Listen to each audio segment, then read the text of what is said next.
Estamos de volta, mais um tema para debate por aqui. Um levantamento da CNN mostrou que o presidente dos Estados Unidos, Donald Trump, já disse que está perto de chegar a um acordo com o Irã, ao menos 37 vezes desde o início do cessar-fogo, isso há 2 meses.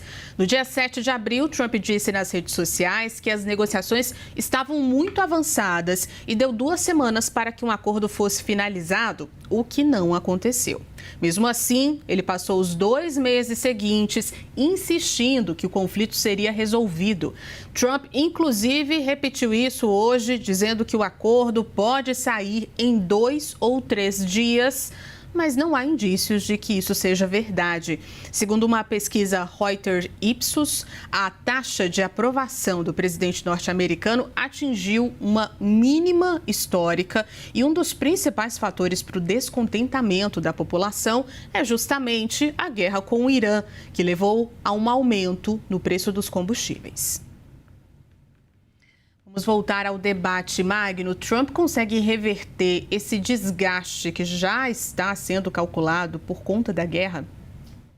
Juliana, vai ser bastante difícil para o Trump reverter essa tendência, porque é uma tendência que vem se consolidando nos últimos meses. As perspectivas para o Partido Republicano nessas eleições de metade do mandato presidencial, para o Senado e para a Câmara, não são muito boas. As chances deles reterem suas maiorias não são muito grandes. A gente pode observar a postura do Trump sob 2 aspectos. Um aspecto, acho que o mais benevolente, é a gente imaginar que ele tem uma estratégia e que ele não está agindo simplesmente ao sabor do momento, dizendo o que vem à sua cabeça. Depois da ação de Donald Trump e o exército americano no Irã, a teocracia iraniana não caiu, o regime continua no lugar. Os iranianos não estão livres, protestando, gerindo o seu próprio país democraticamente. O Estreito de Hormuz foi fechado. Os países vizinhos ao Irã, aliados aos Estados Unidos, foram atacados. O preço do petróleo mudou, alterou para cima, colocando pressão na inflação em muitos países, inclusive nos Estados Unidos. Qual é a estratégia de Donald Trump? Se a gente admite que existe uma estratégia, é muito difícil, nesse momento, a gente imaginar que ela está sendo bem-sucedida. Se ela sequer existiu, ela está falhando. E Donald Trump se beneficiaria em mudar de ideia o quanto antes, em afastar esse assunto da agenda eleitoral americana para as eleições desse ano. A outra possibilidade é a gente analisar que Donald Trump simplesmente ficou louco.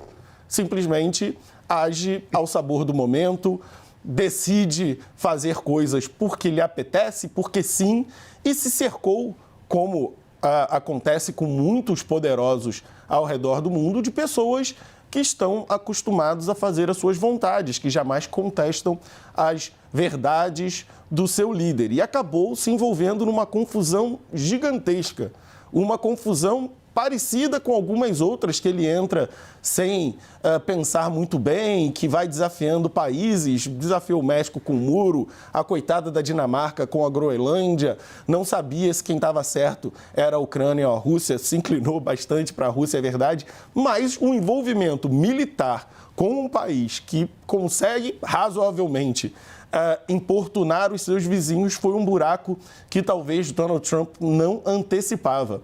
Talvez não antecipasse a reação do Irã, que de fato foi facilmente vencido na missão dos Estados Unidos de assassinarem o Ayatollah Khamenei. O que veio depois disso realmente é uma série de prejuízos para os Estados Unidos, o quanto eles desmobilizaram as capacidades iranianas de fabricar uma bomba atômica.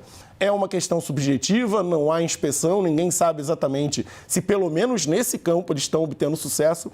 Então, tudo que a gente tem neste momento, para quem observa isso de perto ou de longe, é que Donald Trump entrou numa missão com uma história que agora ele não sabe como termina e não parece saber nem como vai começar a terminar essa história em que ele se meteu lá com o Irã e aquela vizinhança, no mínimo, complicada. Cardoso concorda? Trump consegue reverter esse desgaste? Concordo, professor Magno, tem apenas uma pitada de discordância. É quando ele diz que acha que o Trump ficou louco. eu não sei se já não é um estado antecedente. Claro, porque a sua vida já mostra algumas situações que talvez apenas tenham sido potencializadas e radicalizadas nesse segundo mandato, deste ponto de vista psiquiátrico. Mas seja como for, como eu não sou psiquiatra, apenas eu observo a vida, né, e procuro entendê-la, a verdade é que Donald Trump está completamente perdido. E aí concordo integralmente com o professor, é absolutamente perdido. Ele iniciou uma tragédia. E dentro dessa tragédia, ele parece que busca encenar uma ópera bufa, uma comédia, um espetáculo circense, porque não é possível alguém que claramente achava que ia derrotar o Irã nos dias seguintes, ou pelo menos passava isto claramente com a sua avaliação retumbante.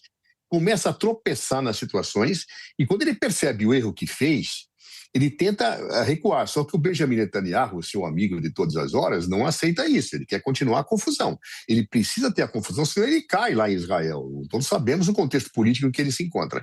Ora, esta situação faz com que ele comece, então, a dizer, olha, vai acabar amanhã, viu? Olha, espera um pouquinho, mas 37 vezes ele está dizendo a mesma coisa. Somente uma pessoa que não tem a menor policiamento mental, ou seja, de ridículo, faz esse tipo de coisa. Ou então se está completamente perdido, uma coisa gerando a outra, causa e efeito, os distúrbios com a impossibilidade real de sair da encrenca que se meteu.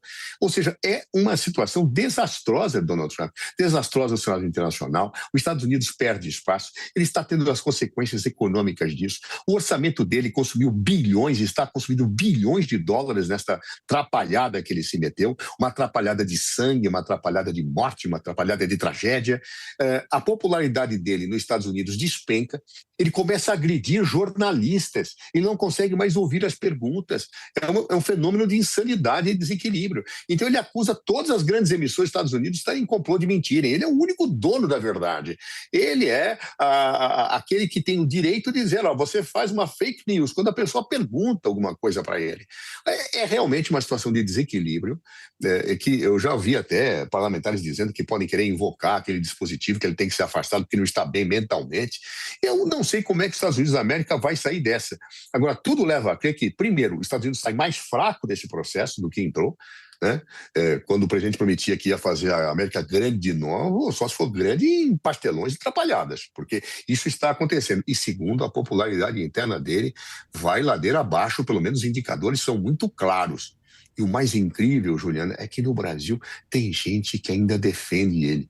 Veja só que coisa absurda.